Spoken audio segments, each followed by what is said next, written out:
सेहत के लिए बजट मुख्तस करके रियासत मदीना की बुनियाद रख दी। अब अस्पताल के बाहर कोई एड़ियां रगड़ कर नहीं मरेगा।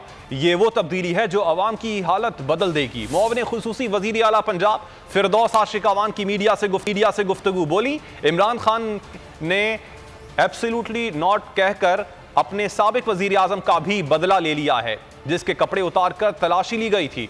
इमरान खान असल शेर हैं जो दुनिया में गरजेगा भी और अवाम का मुकदमा भी लड़ेगा।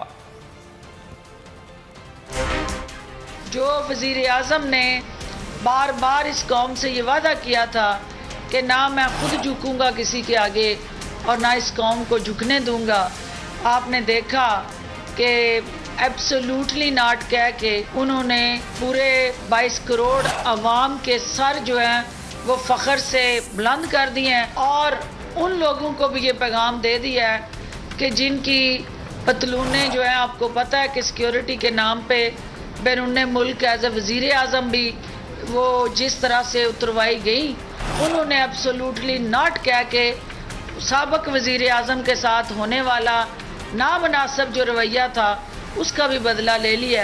इन्होंने उस अवाम की आंखों के अंदर जो उम्मीद जागी कि उनका अब अपना कोई प्यारा हॉस्पिटल्स के बाहर एड़ियां रगड़ते मौत की आगोश में नहीं जाएगा और उसकी ज़िंदगी को बचाने के लिए सरकारी हॉस्पिटल और प्राइवेट हॉस्पिटल ये उसका इस्तेहकाक होगा कि वो जिस मर्जी हॉस्पिटल में जाए अपना इलाज करवाए। तो इन्होंने उससे उसका हक छीनने की कोशिश की।